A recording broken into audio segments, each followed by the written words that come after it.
بسم اللہ الرحمن الرحیم۔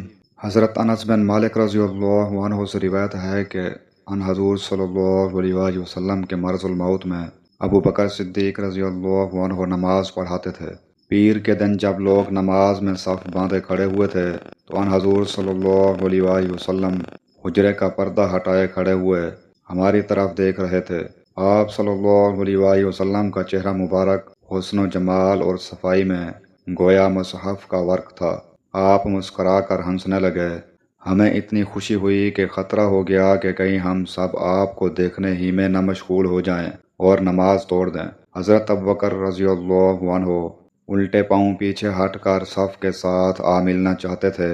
انہوں نے سمجھا کہ نبی صلی اللہ علیہ وآلہ وسلم نماز کے لیے تشریف لا رہے ہیں، لیکن آپ نے ہمیں اشارہ کیا کہ نماز پوری کر لو۔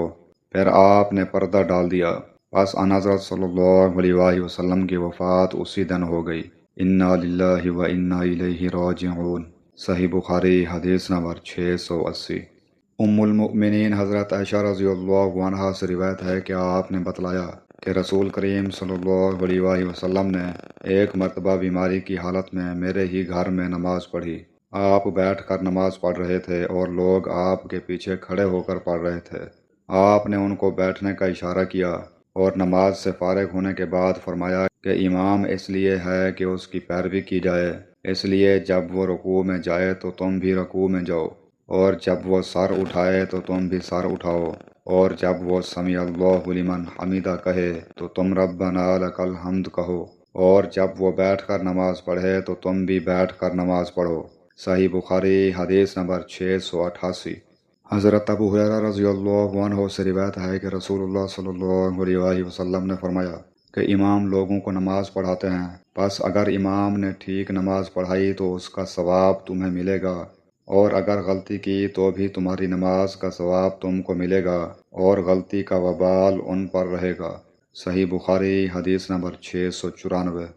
حضرت انس بن مالک رضی اللہ عنہ نبی کریم صلی اللہ علیہ وآلہ وسلم سے روایت کرتے ہیں کہ آپ نے فرمایا، اپنے حاکم کی سنو اور اطاعت کرو، خواہ ایک ایسا حبشی غلام تم پر کیوں نہ حاکم بنا دیا جائے جس کا سر سوکھے ہوئے انگور کے برابر ہو۔ صحیح بخاری حدیث نمبر 693۔ حضرت ابو ہریرہ رضی اللہ عنہ نبی کریم صلی اللہ علیہ وآلہ وسلم سے روایت کرتے تھے کہ آپ صلی اللہ علیہ وآلہ وسلم نے فرمایا، کیا تم میں وہ شخص جو رکوع یا سجدے میں امام سے پہلے اپنا سر اٹھا لیتا ہے اس بات سے نہیں ڈرتا کہ کہیں اللہ پاک اس کا سر گدھے کے سر کی طرح بنا دے یا اس کی صورت کو گدھے کی سی صورت بنا دے؟ صحیح بخاری حدیث نمبر 691۔